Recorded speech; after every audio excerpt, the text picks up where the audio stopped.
राजस्थान के किले। अच्छा, इन्हें सिर्फ पत्थर और इतिहास की इमारतें समझने की गलती मत कीजिएगा।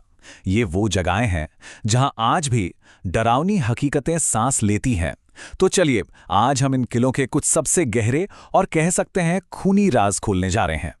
ये सिर्फ कहने की बात नहीं है, बल्कि ये उन कहानियों की असली शुरुआत है जो आज भी इन किलों की दीवारों में गूंजती हैं। यहाँ का हर एक पत्थर एक दर्दनाक अतीत का गवाह है। तो तैयार हो जाइए, हम सब मिलकर इन प्राचीन दीवारों के पीछे छिपे इतिहास के उन पन्नों को पलटने वाले हैं जिनकी कहानियां आज भी जिंदा हैं। तो हमारी पहली कहानियां हैं उन अलग अलग घटनाओं के बारे में जहां किसी एक नाराज आत्मा या एक शक्तिशाली श्राप ने इतिहास का रुख ही मोड़ कर रख दिया।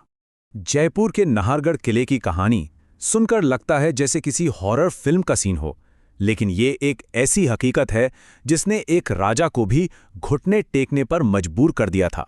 जरा सोचिए, दिन के उजाले में सैकड़ों मजदूर मेहनत से दीवारें खड़ी करते हैं और जैसे ही रात होती है, कोई अदृश्य शक्ति उन दीवारों को ताश के पत्तों की तरह बिखेर देती है।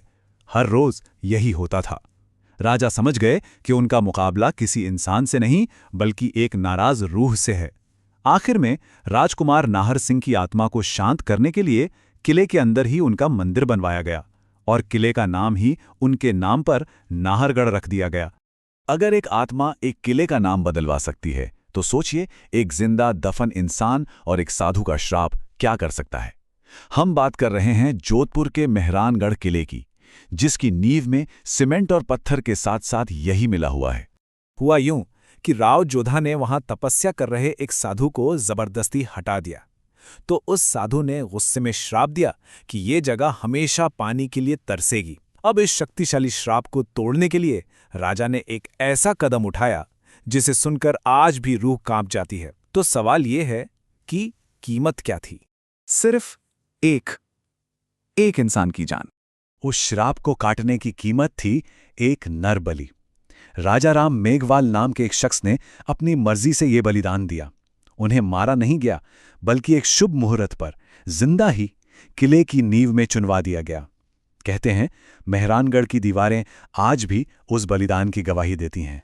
एक अकेले इंसान के बलिदान से अब हम उन त्रासदियों की ओर बढ़ते हैं जहां हजारों लोगों ने एक साथ मौत को गले लगा लिया था।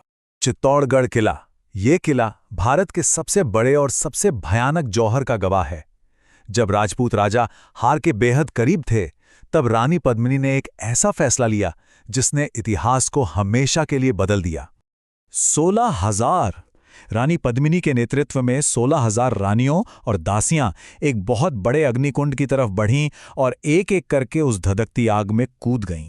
कहा जाता है कि इतनी बड़ी तादाद में हुई मौतों ने वहां की एनर्जी को हमेशा के लिए बदल दिया है। पैरानॉर्मल एक्सपर्ट्स का भी यही मानना है कि जिस जगह पर इतना दर्दनाक सामूहिक बलिदान हुआ हो, वहां की आत्माएं कभी शांत नहीं हो सकती। अगर किसी को लगता है कि डर की कोई इंतहा होती है, तो जैसलमेर का सोनार किला शायद उसे गलत साबित कर दे। ये किला अर्धसाका का गवाह है, जो जौहर से भी कहीं ज्यादा भयानक था। देखिए, जौहर और अर्धसाका का दिल दहला देने वाला फर्क बिल्कुल साफ है। जौहर में महिलाएं अपनी पवित्रता बचाने के लिए खुद आग में कूदती थीं, लेकिन अर्धसाका में राजपूत योद्धाओं के पास जौहर की तैयारी का वक्त ही नहीं था। इसलिए दुश्मनों से अपनी इज्जत बचाने के लिए उन्होंने खुद अपनी तलवारों से अपनी ही पत्नियों और बेटियों का सिर धड़ से अलग कर दिया। और अब हम उस जगह की बात करने जा रहे हैं जिसे भारत का सबसे शापित, सबसे भूतहा स्थान माना जाता है, भानगढ़ का किला। ये जगह इतनी ज्यादा खतरनाक मानी जाती है कि भारत सरकार के पुरातत्व विभाग ने भी आधिकारिक तौर पर यह चेतावनी बोर्ड लगा रखा है। मतलब ये कोई मनगढ़ंत कहानी नहीं है, ये एक असली सरकारी चेतावनी है। तो इस श्राप की कहानी एक तांत्रिक की बुरी नीयत से शुरू होती है।